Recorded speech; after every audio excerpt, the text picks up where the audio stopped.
Well, this Saturday, the stage is set in South Bend as head coach Marcus Freeman leads the Notre Dame Fighting Irish into a compelling clash against the NC State Wolfpack, riding a 3-game win streak. Notre Dame building some serious momentum, and the Irish look to keep that streak alive and make a statement against a dangerous Wolfpack squad who is not to be overlooked. For much more on what to expect in this one, let's go ahead and say hello to our own Brandon Marcello and Chip Patterson. Guys, it's great to see you. All signs pointing in Notre Dame's direction on pulling off this win, especially odds makers putting the Irish right now, you guys, as 22.5-point favorites. Chip, how can NC State, though, shock us all and pull off the upset? Two things come to mind, Jordan. Number one, they are going to need something special from their quarterback in CJ Bailey. He's a very gifted playmaker, though still a little bit early on in his career as a starter. He's going to have to take care of the football and make some extra plays over the top. And the second piece is you're just going to have to force turnovers. The way that CJ Carr and this Notre Dame offense have been playing, they are going to be able to move the football against an NC State defense that has been giving it up to pretty much everybody. So I'm not going to ask them to be something that they're not, but if they force turnovers and they create empty possessions, that'll be the key. So CJ Bailey, take care of the ball and be special. And then for the defense, you got to force a couple turnovers to steal some possessions. Yeah, I really like NC State's offense. They've trailed big time in a couple of games this year and have been able to rally and win, especially in upsetting Virginia, which looks like a fantastic win now in the rearview mirror. But the disappointment for them has really been defensively. They've not really been able to get pressure on the quarterback, and that could spell trouble, especially with CJ Carr back there, gaining some confidence with that offense over the last several weeks as their defense has played better and put that offense in better possessions there to be able to go down the field and score. As you saw earlier, Jeremiah Love is leading the FBS right now with 7 touchdowns since week 4, and that's because the defense is playing better and it's putting the offense in better positions for this Fighting Irish offense. But NC State, that defense has got to get home. They've got to get to the quarterback. They haven't done that most of all this season. In order to pull off the upset, they're going to have to lean on a few of their big playmakers. CJ Bailey, one of them, Chip, as you mentioned. But Brandon, who is your NC State player to watch entering kickoff? I'm going to go with defensive end Sebastian Harsh. The transfer has come in. He had a couple of sacks last week against Campbell.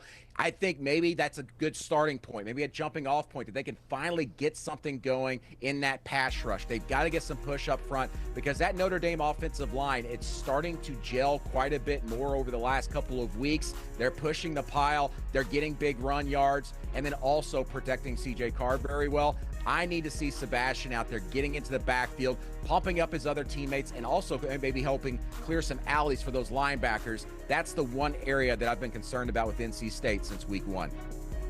Great call. Love that shout, Brandon. I'm going to go a little basic here, but I just think it cannot be mentioned enough that this quarterback, CJ Bailey, has the potential to be in the top 5 of quarterbacks in the ACC. He's got 13 touchdowns and 4 interceptions on the season so far, and it has been a little bit of an identity shift as they've been changing over offensive coordinator because many Dave Doran NC State teams have been a little bit lower scoring, a little bit leaning on the defense, but because of those defensive issues that Brandon has been highlighting here, they've had to let their young quarterback go out there and let it rip.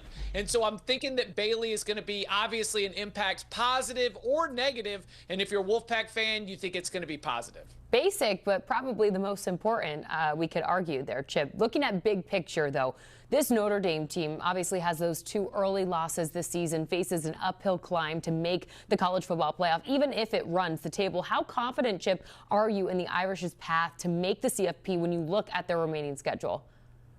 I am not confident because I do think that this is still a team that could potentially get knocked off. It is incredibly difficult to do what Notre Dame did 1 year ago, bouncing back from that Northern Illinois loss and running the table the rest of the way.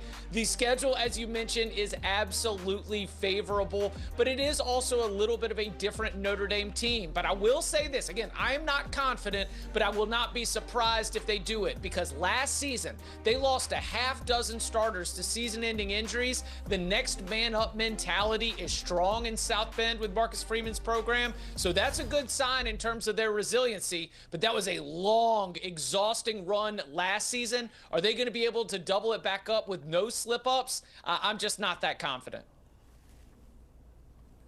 I really like the schedule for them. I think, man, next week could be absolutely humongous. USC gets Michigan this week in LA. Notre Dame, that is the toughest game remaining on their schedule. That could be a colossal matchup, not only because of tradition, but because of what might be at stake there. Maybe a CFP elimination game for Notre Dame. Also, the other game on that schedule that really scares me for Notre Dame is Pitt, because when Pitt's playing well, they're playing very well under the Nard Dog. I think Notre Dame here has some potential, more so than last year, to slip up on the road in a game or two, just because that defense has been a little bit more inconsistent. Yes, they've been playing a lot better here the last 2 to 3 weeks, but they still kind of are who they are. And if you watch the tape, you still see some slip-ups, still some busts there. That concerns me when they go back on the road later this season. That's a sneaky one. I'm glad you highlighted that Pitt team. There's a few superstars, of course, on this Notre Dame team. Brandon, though, who will you have your eye on entering Saturday as your player to watch? You know, it's the easy pick. I'm going to go with C.J. Carr. He's been absolutely electric here of late. He's thrown 8 touchdown passes, 0 interceptions since week 2. He's playing with himself. He's throwing the ball down the field. And look at the completion percentage. More importantly, he's not missing guys that are wide open. We saw that a couple of times in week 1 and week 2. He's cleaned things up. That pass efficiency number's gone up real well. And part of that is not only because he's playing better and playing with himself, but Jeremiah Love, they're finally feeding him the rock. Week 1, I was so upset because he should have touched the ball more. If he did, he may have been able to upset Miami, but they didn't do so. But they're involving Jeremiah Love a little bit more, spreading the ball out, even with him catching the ball out of the backfield. And Jeremiah Love, 7 touchdowns since week 4, been absolutely explosive. Both of them playing well off each other. C.J. Carr has to keep it up to be able to maybe get another impressive win here against NC State. Brandon, we are in perfect harmony because I am looking at Jeremiah Love right here. And in addition to what we've seen from him in terms of him really getting a more appropriate workload to his talent level, is a matchup against this NC State defense that I think is going to lead to a couple of long, explosive runs. Nearly every game against quality competition has included an opponent ripping off a long run against this defense, sometimes on like 3rd and long scenarios. I just think that with Jeremiah Love and maybe even Jadarian Price as well, it seems like we're destined for Notre Dame to have one of those 65, 70-yard touchdown runs at some point in this game. All right, gentlemen, with all this kind of being said, Chip, what's your game prediction for Saturday? I think it's going to be a higher scoring game. I see Notre Dame being able to get theirs. But again, I respect CJ Bailey. My official score is 45-24. So really dancing with that spread. But I do think the Wolfpack will find the end zone. I don't think they get shut down by this Notre Dame defense. Yeah, it's a huge spread, 22.5 points. I'm going to go with Notre Dame, but I think Notre Dame is not going to be able to cover. I've got Notre Dame winning 38 to let's say 17. They barely close the gap there to cover that spread. Notre Dame's offense is going to be explosive pretty much against anybody. NC State's defense has got to show me something in this game for them to have any chance. All right, we'll wait and see, gentlemen. It's going to be a good one. Kickoff is slated for 3:30 Eastern time from South Bend. You can get some more college football talk on the College Football Insiders podcast. All you got to do, we make it easy for you around here. Scan that QR code on your screen and watch and listen wherever you get your podcast.